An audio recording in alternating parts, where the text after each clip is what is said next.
Assalamualaikum warahmatullahi wabarakatuh. Di sini kami akan menjelaskan perpindahan massa dengan materi pengeringan.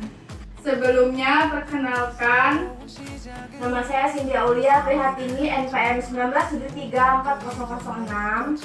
nama saya Iapatea Glegar, NPM 19734019. Nama saya Rina Tiara Putri, NPM 19734029.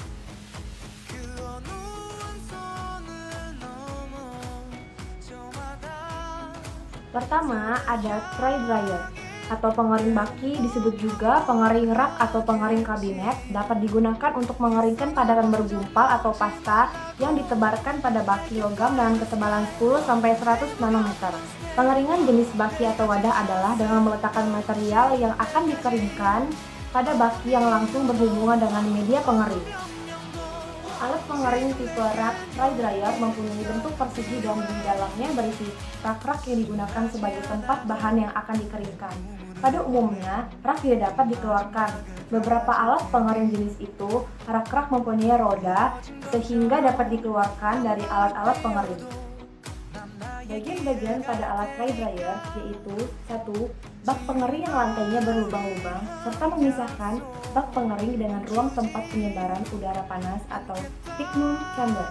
Yang kedua, kipas digunakan untuk mendorong udara pengering dari sumbernya ke plenum chamber dan melewati tumpukan bahan di atasnya. Yang ketiga, ada unit pemanas digunakan untuk memanaskan udara pengering agar kelembapannya nisbi udara pengering menjadi turun sedangkan suhunya naik. Prinsip kerja pada pengering spray dryer yaitu pengering ini dapat beroperasi dalam vakum dan dengan pemanasan tak langsung. Uap dari zat padat dikeluarkan dengan ejector atau pompa vakum. Pengeringan dengan sirkulasi udara mengilang lapisan zat padat memerlukan waktu sangat lama. Dan siklus pengeringan panjang yaitu 4-8 jam per tumpah. Selain itu, dapat juga digunakan sirkulasi tembus tetapi tidak ekonomis karena memendekkan siklus pengeringan tidak akan mengurangi biaya tenaga kerja yang diperlukan untuk setiap tumpah.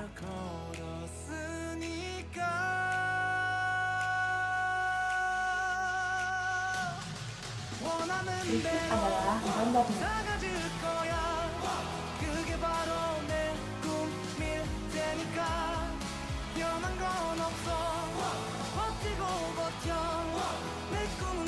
Bagian-bagian dari unit spray dryer yaitu yang pertama atomizer, merupakan bagian terpenting pada spray dryer di mana memiliki fungsi untuk menghasilkan droplet dari cairan yang akan dikeringkan. Yang kedua, chamber merupakan ruang di mana terjadi kontak antara droplet cairan yang dihasilkan oleh atomizer dengan udara panas untuk pengeringan. Yang ketiga, ada heater, berfungsi sebagai pemanas udara yang akan digunakan sebagai pengering. Yang keempat, ada silon, berfungsi sebagai bak penampung hasil proses pengeringan. Yang kelima, ada bag filter, berfungsi untuk menyaring atau memisahkan udara setelah digunakan pengeringan dengan bubuk yang terbawa setelah proses. Prinsip kerja. Prinsip kerja pada alat ini adalah air yang terkandung dalam butiran produk yang akan dikeringkan diubah menjadi partikel halus dan penguapan oleh atomizer. Partikel produk akan jatuh ke bawah dengan dispraykan dan dikontakkan dengan udara panas yang mengalir baik secara co-current atau counter.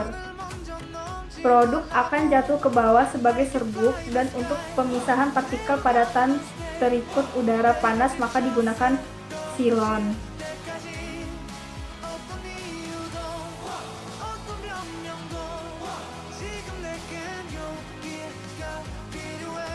Yang ketiga, ada rotary atau drum dryer, terdiri dari gulungan logam panas yang berputar.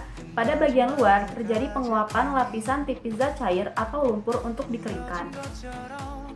Prinsip kerjanya pada alat ini adalah menggunakan drum panjang horizontal yang berputar, di mana bagian bawah sedikit turun sehingga produk akan berjalan secara gravitasi mengikuti putaran drum. Panas dihembuskan baik secara co-current dan counter current yang berasal dari pembakaran batu bara, minyak bumi, dan gas.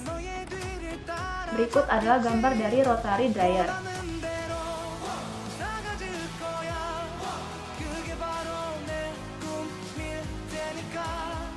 Yang keempat, Fluidized bed dryer adalah sistem pengeringan yang diperuntukkan bagi bahan berbobot relatif ringan, misalnya serbuk dan granular. Cocok digunakan untuk serbuk, butiran, aglomerat, dan pelet dengan ukuran partikel rata-rata normal antara 50 dan 5000 mikron.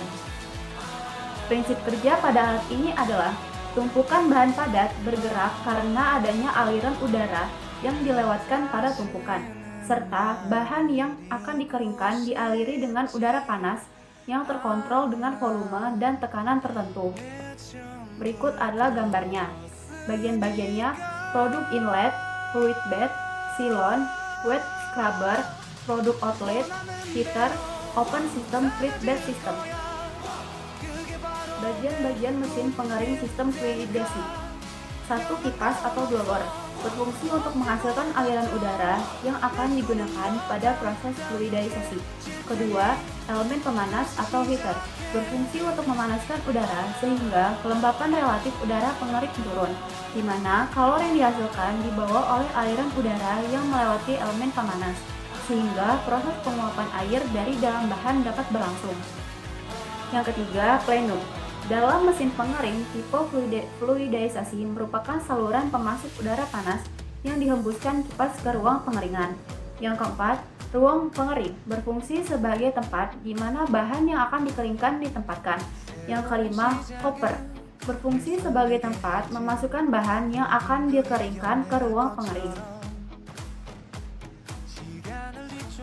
Yang kelima ada vacuum dryer. Vacuum dryers adalah proses menghilangkan air dari suatu bahan bersama dengan penggunaan panas, maka vakum dapat menjadi suatu metode pengeringan yang efektif. Pengeringan dapat dicapai dalam suhu yang lebih rendah sehingga lebih hemat energi.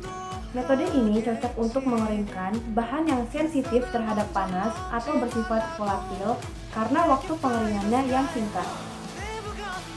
Prinsip kerja pada alat ini yaitu memanaskan produk yang suhunya bisa diatur, disertai dengan penyedotan uap air dari produk.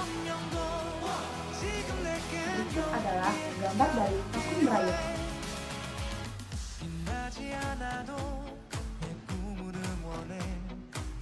Alat yang sering digunakan dalam industri proses yaitu pertama, spray dryers atau continuous drying.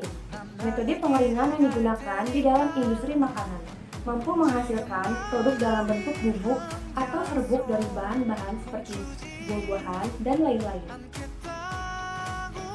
Cara kerja alat spray dryer. Pertama-tama, seluruh air dari bahan yang ingin dikeringkan diubah ke dalam bentuk butiran-butiran air dengan cara diuapkan menggunakan atomizer. Air dari bahan yang telah terbentuk tetesan-tetesan tersebut kemudian dikontakkan dengan udara panas. Peristiwa pengontakan ini menyebabkan air dalam bentuk tetesan-tetesan tersebut mengering dan berubah menjadi serbuk. Selanjutnya, proses pemisahan antara uap panas dengan serbuk dilakukan dengan silon atau penyalur. Setelah dipisahkan, serbuk kemudian kembali diturunkan suhunya sesuai dengan kebutuhan produksi.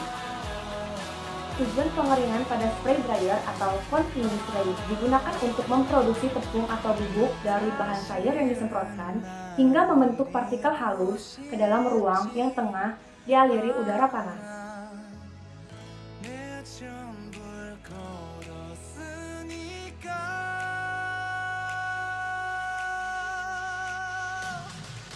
Yang kedua ada spray dryer, merupakan jenis pengeringan tertua dan sering dipakai dalam industri farmasi. Digunakan untuk mengunah pasta, bubur, atau cairan dengan viskositas rendah menjadi padatan kering. Tujuan pengeringan spray dryer yaitu untuk mengeringkan suatu larutan, campuran, atau produk cair lainnya menjadi bentuk bubuk pada kadar air mendekati kesetimbangan dengan kondisi udara pada tempat produk keluar. Cara kerja spray dryer yaitu pengeringan dengan cara ini mampu meminimalisir interupsi karena selama bahan cair yang akan dikeringkan tersedia, maka proses pengeringan akan tetap berjalan secara kontinu dan produk berupa padatan kering akan terus terbentuk. Dalam beberapa kasus, pengeringan menggunakan cara ini dapat beroperasi selama bulan tanpa perlu dihentikan. Proses pengeringan semprot berlangsung dalam waktu yang sangat singkat, hanya beberapa milidetik sehingga beberapa detik tergantung jenis peralatan dan kondisi pengeringan. Hal ini memberi keuntungan bagi bahan yang sensitif terhadap panas. Selain itu mengurangi resiko terjadinya korosi dan abrasi karena minimnya waktu kontak antara peralatan dengan bahan yang dikeringkan. Pengeringan dengan cara ini sangat cost efektif, terutama untuk produk dalam jumlah besar. Selain bisa dioperasikan secara otomatis dengan bantuan komputer, keterbatasan pengeringan dengan cara ini ialah tak dapat digunakan untuk menghasilkan produk granul kering berukuran rata-rata di atas 200 rm. Ini adalah gambar spray dryer. Yang ketiga ada rotary dryer. Pengering rotary dryer biasa digunakan untuk mengeringkan bahan yang berbentuk bubuk, granula, gumpalan partikel padat dalam ukuran besar. Tujuan pengeringan rotary dryer untuk mengurangi kadar air dari bahan solid dengan cara mengalirkan udara kering dari elemen atau gasifer. Cara kerja alat rotary dryer. Secara umum, alat rotary dryer terdiri dari sebuah silinder yang berputar di atas sebuah biring dengan kemiringan yang kecil menurut sumbu horizontal, rotor, gudang piring, perangkat transmisi, perangkat pendukung, cincin materai, dan suku cadang lainnya. Berikut adalah gambarnya.